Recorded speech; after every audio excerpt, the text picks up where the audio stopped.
अहमद बिलाल महबूब साहब,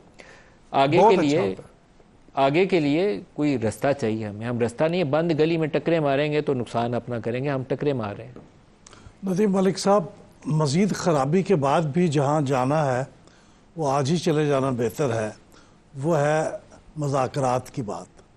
ये इतनी दफ़ा घिसी पिटी बात हो चुकी है कि इसको अब करते हुए थोड़ी सी हिचकिचाहट महसूस होती है, लेकिन रास्ता यही है। पीटीआई मुज़ाकरात पे नहीं जाएगी क्योंकि इमरान खान राज़ी नहीं होंगे, ये आप रूल आउट कर दीजिए। हाँ, लेकिन अगर वो नहीं जाएंगे तो फिर पार्टी भी इसी तरह नुकसान उठाती रहेगी। पार्टी स्टीम रोल होगी, मुल्क मज़ीद भी होगी। नुकसान उठाएगा, मुल्क नुकसान उठाएगा, ये मुझे खतरा है। पार्टी भी नुकसान उठाएगी और यहाँ की इक्तिसादी हालात भी नुकसान उठाएगी और सियासी हालत भी नुकसान कोई उठाएगी। रास्ता ऐसा नजर आता है जो आप जो सुझाई दे, इनको बताया जाए कि ये रास्ता है, इस पे फॉलो कर लो, मुज़ाकराती मेज पे नहीं बैठेंगे। नहीं, ये दुरुस्त है कि इमरान खान साहब पार्टी के लीडर हैं, रहबर हैं, आखिरी बात वही करेंगे।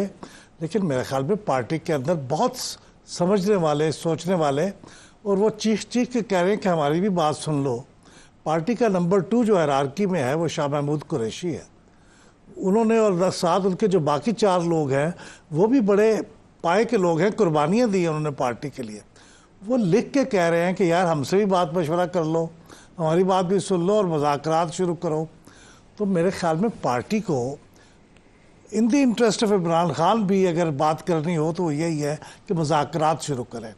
मैं कहता हूँ कि अगर उनको इमरान खान साहब को जाके समझाने की कोशिश करें, नहीं समझते तो पार्टी बड़ी है या इमरान खान साहब बड़े हैं। मैं कहा party should start negotiations. Party में कोई एक फर्द ऐसा नहीं है जो ये फैसला ले सके, एक फर्द ऐसा नहीं है जो ये फैसला इकट्ठे होकर फैसला करें, फिर भी नहीं कर सकें, वरना फिर पार्टी नहीं रहेगी, नुकसान होगा पार्टी को। सर वो बिलावल भुट्टो का वो जुमला बार बार आता है ना कि काम पे टांग रही हैं, तो वो काम पे टांग जाती हैं इनकी, वो फिर ये आगे नहीं चल सकती। वो दुरुस्त है, उनकी इज्जत मेरे ख्याल इमरान खान साहब के मफाद में उनको बाहर निकालने के भी पॉइंट ऑफ व्यू से अगर सोचा जाए तो यही स्ट्रेटजी बेहतर है कि बात करें।